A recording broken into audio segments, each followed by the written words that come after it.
अस्सलाम वालेकुम फ्रेंड्स, आज मैं लाया हूँ आपके लिए एक बहुत ही इंपॉर्टेंट वीडियो। आज से हम एक्सेल का beginner to advance level course start करने जा रहे हैं, जिसमें मैं आपको एक्सेल के बेसिक से लेकर एडवांस तमाम फीचर्स के बारे में बताऊंगा। ये कोर्स हर उस शख्स के लिए है जिसने आज तक एक्सेल यूज नहीं किया या यूज किया है तो उसको एक्सेल के बारे में कंप्लीट नॉलेज नहीं है। मैं आपसे वादा करता हूँ, अगर आप ये तमाम कोर्स देखें और साथ साथ जो मैं यहाँ पे प्रैक्टिकल करूंगा उसको फॉलो करें तो आप सब कुछ सीख जाएंगे जो आपको एक्सेल को इफेक्टिवली इस्तेमाल करने के लिए जरूरी है। एक्सेल से डरने की बिल्कुल भी जरूरत नहीं है, आप ये कोर्स कर सकते हैं और आप एक्सेल सीख सकते हैं। और जो भी वर्जन आप यूज कर रहे हैं, चाहे वो माइक्रोसॉफ्ट 10 है, 13 है, 7 है या 365 है, ये कोर्स आपके लिए जरूरी है ताकि आप एक्सेल को शुरू कर सकें। इस फर्स्ट वीडियो में हम देखेंगे कि आप एमएस एक्सेल को किस तरह ओपन करते हैं और कैसे वर्कबुक्स को सेव किया जाता है, और हम एमएस एक्सेल की तमाम बेसिक्स सीखेंगे जिसको मैं स्प्रेडशीट की एनाटॉमी यानी साख्त कहता हूं, और माइक्रोसॉफ्ट एक्सेल के तमाम लेआउट्स के बारे में भी आज की वीडियो में हम सीखेंगे। तो चलें स्टार्ट करते हैं आज की वीडियो। तो आपने तमाम वीडियो देखनी है, कोई पार्ट इसका स्किप नहीं करना। वीडियो शुरू करने से पहले अगर आपने अभी तक चैनल को सब्सक्राइब नहीं किया तो चैनल को सब्सक्राइब कर दें और बेल आइकन पर क्लिक कर लें, उससे आपको आने वाली तमाम लेटेस्ट वीडियोस के बारे में अपडेट मिलती रहेगी। तो चलें शुरू करते हैं आज की वीडियो। तो सबसे पहले आपने एमएस एक्सेल को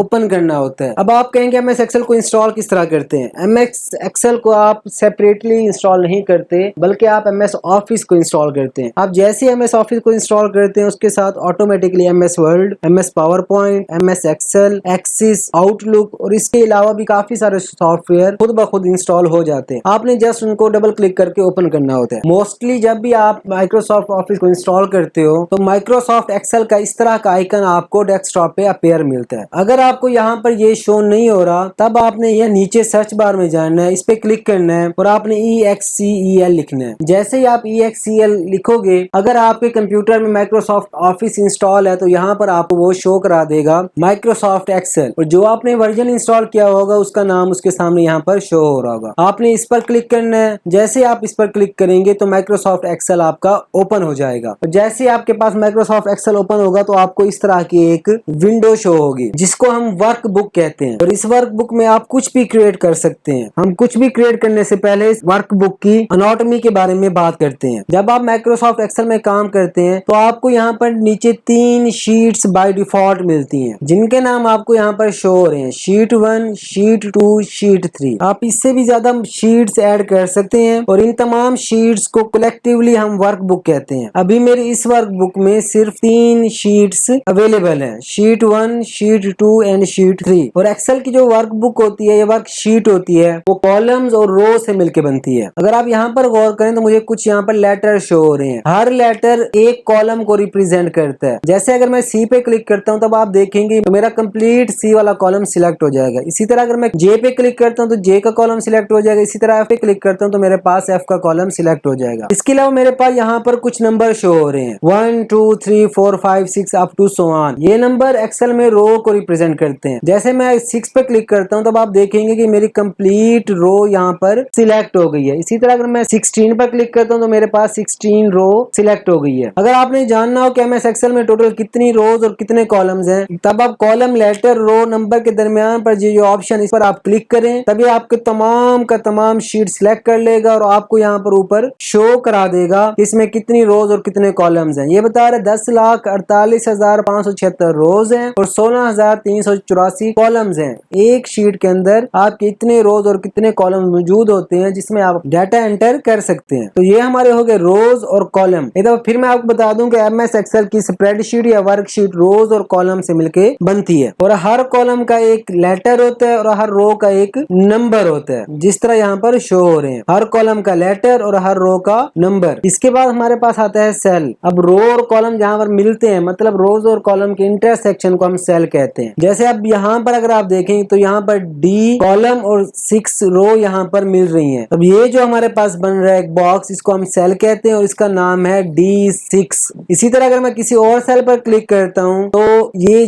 G कॉलम और 4 रो के इंटरसेक्शन से बन रहा है और इसका नाम है G4। ये बहुत इंपॉर्टेंट टर्म है, इसको आपने जरूर याद करना है कि एमएस एक्सेल में हर कॉलम का लेटर होता है, हर रो का नंबर होता है और हर सेल का एड्रेस होता है, जो कि कॉलम, लेटर और रो नंबर के मिलने से बनता है। अब इस फैक्ट की वजह से आप हर सिंगल सेल को माइक्रोसॉफ्ट एक्सेल में डिस्क्राइब कर सकते हैं। बहुत सारी एक्साइटिंग पॉसिबिलिटीज पैदा होती हैं और आप इन्हें देख सकते हैं जब आप एक्सेल ज्यादा यूज करते हैं। स्प्रेडशीट के एनाटॉमी का अगला हिस्सा रेंज है। रेंज सेल्स के कलेक्शन को कहते हैं। आमतौर पर 7 ग्रुप्ड होते हैं। जैसे आप देखें, मैंने क्लिक को ड्रैग किया है ताकि सेल का एक ग्रुप सिलेक्ट करूं एक्सेल में। ये एक रेंज है और हम हर रेंज को भी माइक्रोसॉफ्ट एक्सेल में डिस्क्राइब कर सकते हैं वापस से कॉलम, लेटर और रो नंबर का यूज करके। इसका तरीका ये है कि आप रेंज के अपर लेफ्ट कॉर्नर से शुरू करें। अब ये अपर लेफ्ट कॉलम है जिस सेल का नाम है F5। आप F5 से स्टार्ट करेंगे, फिर आप लोअर राइट पे चले जाना है। अब ये हमारे पास G12 है। अब ये जो हमारे पास रेंज है ये F5 थ्रू G12 है। इसको आप इस तरह लिख सकते हैं, F5 थ्रू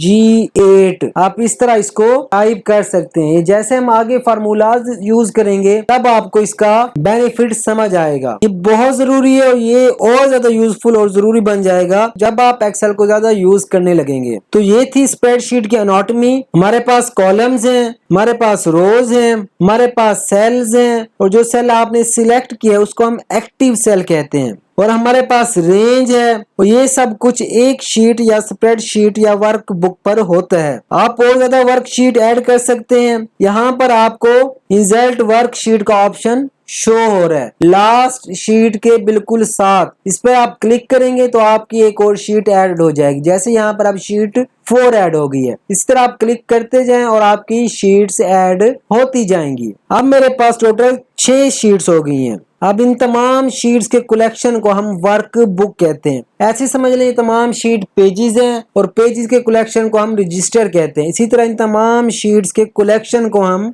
बुक कहते हैं। अब स्प्रेडशीट के एनाटॉमी के अलावा अब ये भी समझना जरूरी है कि एमएस एक्सेल का लेआउट किस तरह काम करता है। जब आप एक्सेल यूज करते हैं तो आप देखते हैं कि टॉप पर आपको एक नेम शो हो रहा होता है। यहाँ पर आपके बुक का नाम जाहिर होता है और ये जो बार है टॉप वाली, इसको हम टाइटल बार कहते हैं। मतलब आप इस बुक को जिस नाम से सेव करेंगे वो नाम यहाँ पर टाइटल बार पर अपेयर होगा। और इसके नीचे हमारे पास डिफरेंट टैब्स ये शो हो रहे हैं। जैसे फाइल टैब है, होम है, इंसर्ट है, पेज लेआउट है, फार्मूला है। ये डिफरेंट टैब्स हैं और इस बार को हम मेन्यू बार कहते हैं। और मोस्टली जब आप काम करते हैं तो आप हमेशा होम टैब से स्टार्ट करते हैं। मगर इसके अलावा भी हमारे पास टैब्स हैं जो हमारे बहुत ही काम आते हैं। जैसे इंसर्ट टैब है, पेज लेआउट टैब है, फार्मूला टैब है, डाटा टाइप है, रिव्यू टैब है, व्यू टैब है और डेवलपर टैब है। जब भी आप किसी टैब पे क्लिक करते हैं तब आप देखते हैं कि आपके पास नीचे एक रिबन शो हो रहा होता है। ये टूल बटन जो यहाँ पर आपको शो हो रहे हैं ये चेंज हो जाते हैं। जैसे अभी होम टैब पे मैंने क्लिक किया हुआ है, इंसर्ट पे क्लिक करूंगा ये तमाम चेंज हो जाएंगे। इसी तरह फार्मूला पे क्लिक करूंगा ये तमाम चेंज हो जाएंगे।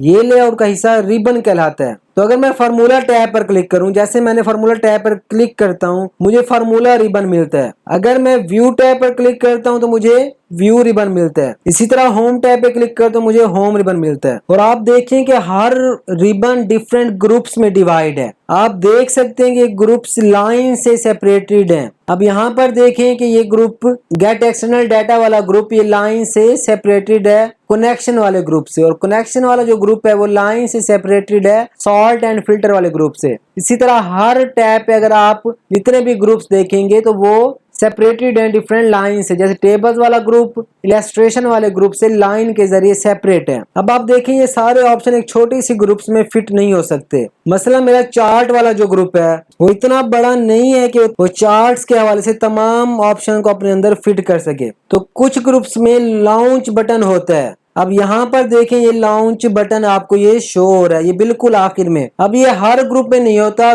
कुछ ग्रुप्स में होता है। अब ये चार्ट्स वाले ग्रुप्स में है और इसके अलावा इंसर्ट टैब के और किसी ग्रुप में नहीं है। अगर हम होम टैब ओपन करते हैं तब आप देखेंगे कि क्लिपबोर्ड वाले ग्रुप में है, फॉन्ट वाले ग्रुप में भी ये लॉन्च बटन है, अलाइनमेंट में भी है, नंबर्स में भी है, स्टाइल्स वाले ग्रुप में मौजूद नहीं है, सेल वाले ग्रुप में मौजूद नहीं है, एडिटिंग वाले ग्रुप में मौजूद नहीं है। और जब आप लॉन्च बटन पे क्लिक करते हैं तब आपको बहुत सारे ऑप्शन शो हो जाते हैं जो नॉर्मली रिबन में स्पेस प्रोवाइड में फिट नहीं हो सकते। अब हमने लेआउट्स में देखे हैं टैब्स, रिबन्स, ग्रुप्स और लॉन्च बटन। इसके अलावा भी कुछ और लेआउट फीचर्स होते हैं